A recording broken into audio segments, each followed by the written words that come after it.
Bismillahirrahmanirrahim. Assalamualaikum warahmatullahi wabarakatuh. Selamat pagi adik-adik.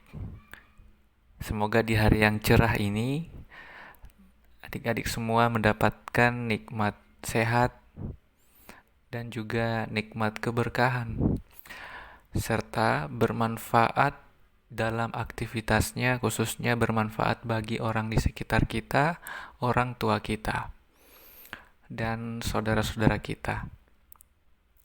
Baik adik-adik, pada pagi hari ini saya akan membantu memandu teman-teman dalam memahami apa itu ikatan kimia, materi tentang ikatan kimia kelas 10 semester 2 ya. Jadi sebelum saya lanjut pada materi, saya ingin flashback kembali ya. Saya ingin mengingatkan kembali kepada adik-adik soal kenapa kita belajar kimia dan apa-apa saja yang kita pelajari dalam kimia dan kenapa kita harus mempelajari ikatan kimia. Nah, saya tarik dulu ya untuk sebelum kita masuk lebih jauh lagi mengenai ikatan kimia. Kita telah mengenal bahwa kimia adalah ilmu yang mempelajari tentang materi, ya, ilmu yang mempelajari tentang materi dan perubahannya. Nah, dua kata kunci yaitu materi dan perubahannya. Nah, materi itu apa ya? Materi itu apa? Materi adalah segala sesuatu yang menempati ruang dan memiliki massa. Nah, jadi kata kuncinya materi itu mempunyai massa atau berat dan dia ada dalam sebuah ruangan. Artinya dia berada di bumi ini, berada di semesta ini. Dengan kata lain, apapun yang teman-teman lihat, ya, apapun yang teman-teman lihat itu merupakan ilmu tentang kimia. Kasur, ya, jendela, dinding, ganggang pintu, bahkan sapu sekalipun, bahkan makanan teman-teman, pakaian yang teman-teman pakai itu ilmu kimia. Nah, selain kita mempelajari itu, kita mempelajari tentang perubahannya. Nah, perubahannya itu masuk pada energi, kepada strukturnya, kepada penamaannya. Nah, kebetulan hari ini kita akan mempelajari jauh mengenai perubahan-perubahannya, yaitu di dalam ikatan kimia. Yaitu kita tarik lagi ya teman-teman, kita telah belajar banyak beberapa hari kemarin dengan guru sebelumnya ya. Jadi saya ingin sampaikan kembali, saya adalah guru baru. Teman-teman sudah kenal ya, nama saya Ahmad Randi. Saya alumni Universitas Negeri Gorontalo. Jurusan saya itu Chemistry Education. Jadi saya khusus tentang kimia, sama dengan guru sebelumnya. Terkait dengan materi, teman-teman bisa mengamati video berikut. Nah, adik-adik sekalian, kita belajar tentang ikatan kimia. Sebelum kita mengetahui definisinya, kita tahu dulu ya, apa-apa yang kita pelajari dalam ikatan kimia. Di dalam kimia, kita akan belajar tentang aturan oktet dan lambang Lewis. Kemudian kita belajar tentang ikatan ion. Kita belajar lagi tentang ikatan kovalen, ikatan logam, geometri molekul, kepolaran senyawa, gaya atarik antar molekul, dan sifat senyawa. Nah, ada sekitar 8 submateri yang akan teman-teman pelajari. Pada hari ini khusus kita belajar tentang aturan oktet dan lambang Lewis, juga ikatan ion. Nah, dua ini dulu ya kita kupas pada hari ini. Nah, kalau kita belajar soal ikatan kimia, saya ingin teman-teman mengaktifkan imajinasinya. Atau mungkin kalau tidak memberatkan, silakan teman-teman amati air putih dan amati garam di dapur ya.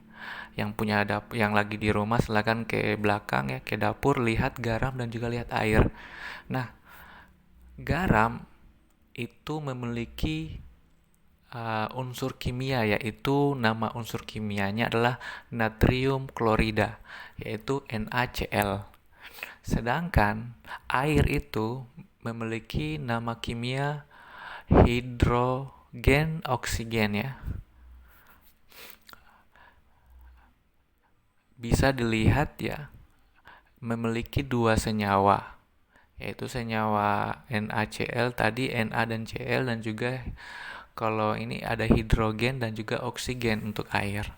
Nah, dua materi ini, garam dan air, kalau garam itu memiliki ikatan ion, sementara air itu memiliki ikatan kovalen. Nah, dua ini nanti akan kita kupas lebih jauh lagi di sub-sub materi selanjutnya.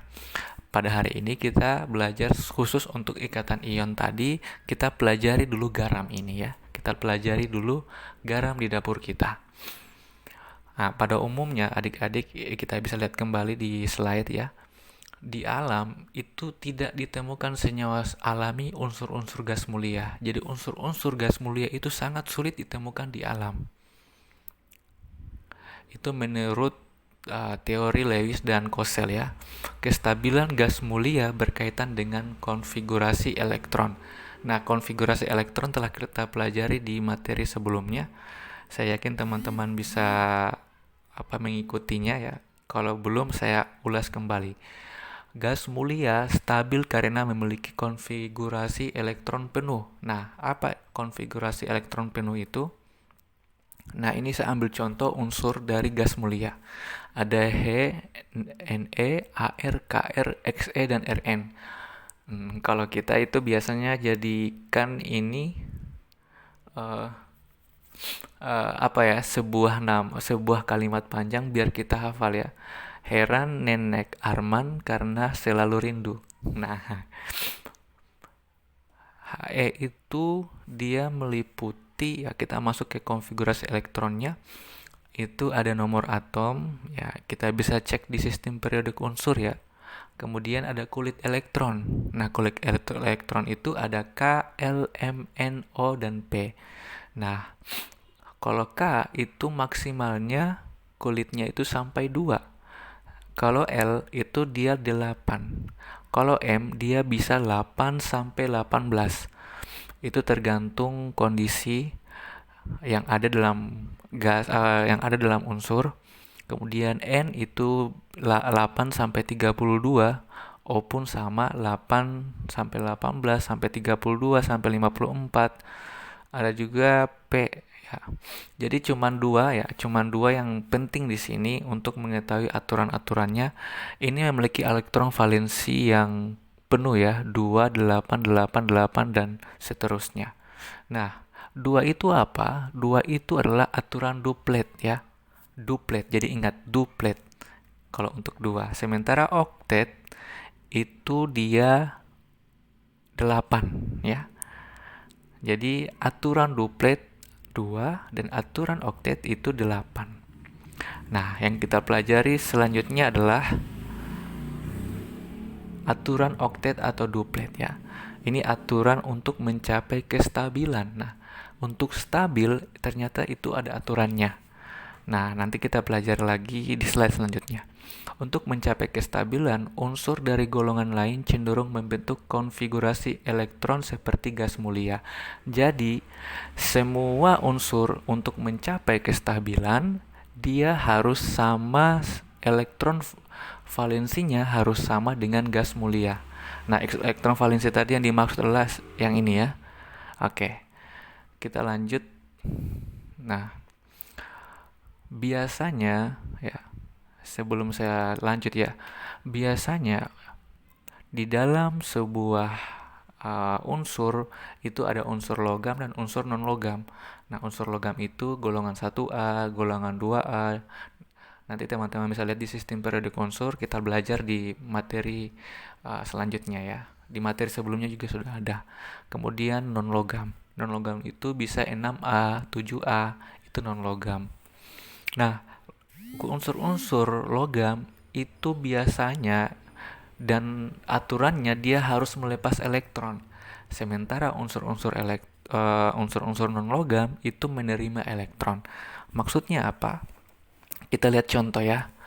Ini kita lihat contoh natrium ya. Kita lihat contoh Na.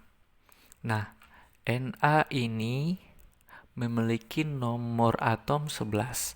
Jadi konfigurasi elektronnya kita akan buat ya. Sebelum kita menentukan dia menerima atau melepas, kita buatkan dulu konfigurasi elektronnya.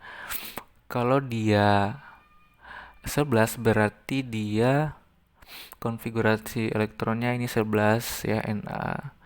Jadi 281 ya. 281. Nah, selanjutnya Cl. Cl itu 17 ya. 17 Cl konfigurasi elektronnya dia 281. Nah, 287. Nah, di mana dia harus melepas dan di mana dia harus menerima, kita bisa melihat di elektron valensinya. Nah, elektron valensi ini kita gunakan aturan oktet ya. Untuk mencapai kestabilan dia harus 8 ya. Dia harus memenuhi aturan oktet 8. Nah, untuk mendapat 8, dia harus melepaskan satu elektron, yang satu itu dilepaskan. Sementara untuk Cl, dia harus menerima satu elektron. Nah, sampai sini teman-teman sudah bisa paham ya. Jadi untuk mencapai kestabilan, aturan oktet harus dipenuhi. Aturan oktetnya itu 8. 7 itu mendekati angka 8 dengan menambah 1. Sementara Na dia harus melepaskan 1 untuk mendapatkan kestabilan menjadi 8. Itulah aturan oktet. Nah, ini lambang contohnya ya.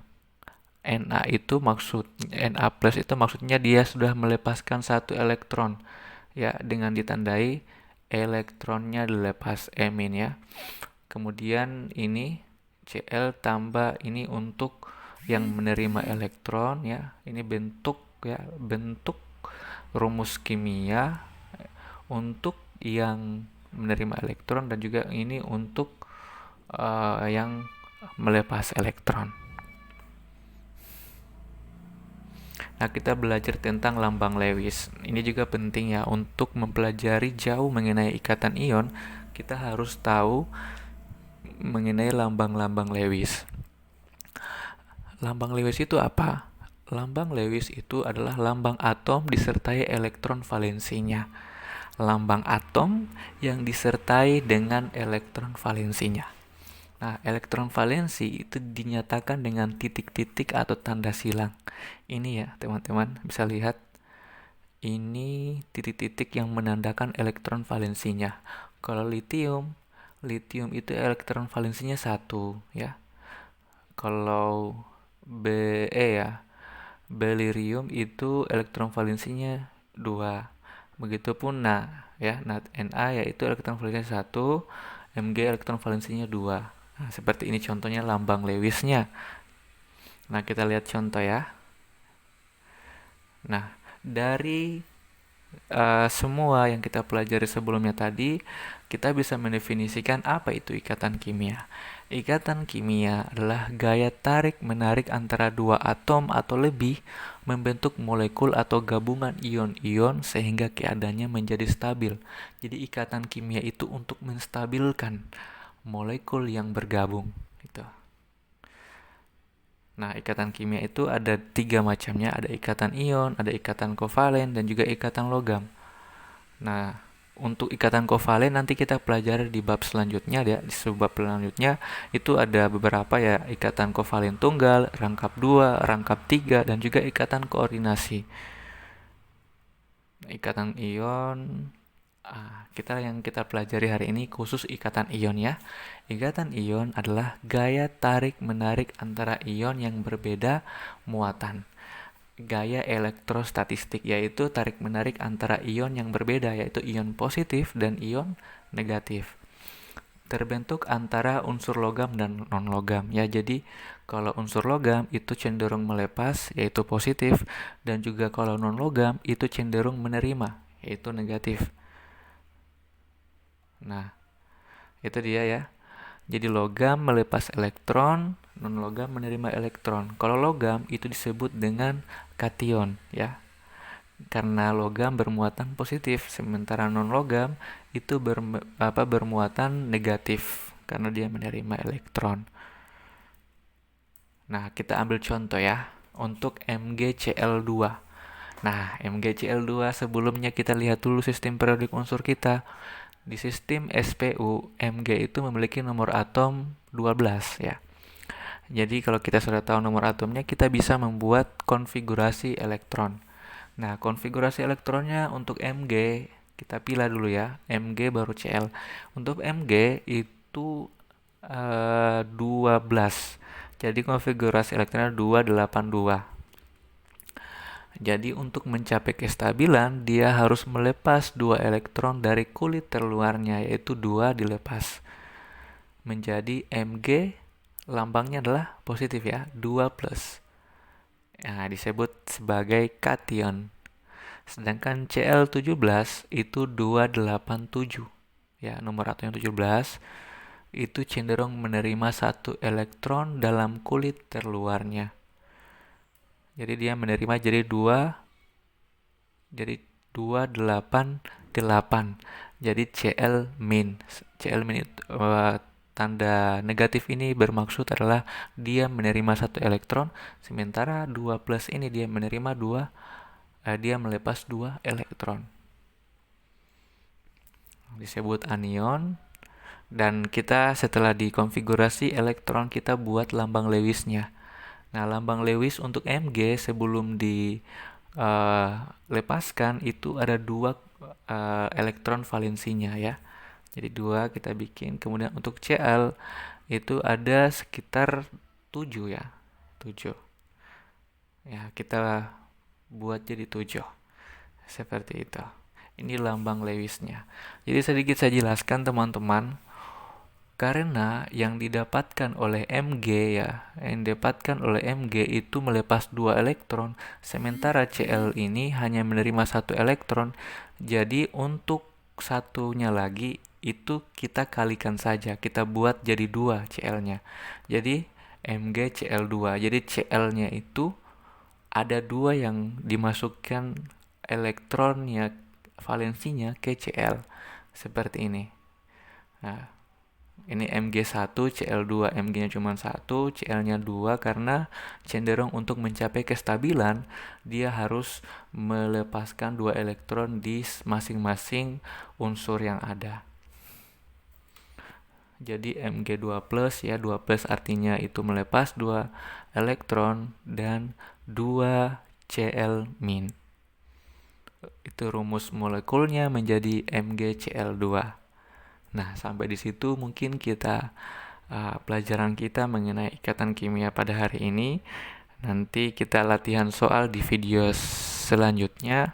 Untuk ikatan kovalen kita akan bertemu di pertemuan selanjutnya. Sekian dari saya, semoga bisa dipahami. Silakan ditanyakan kalau ada yang kurang dipahami.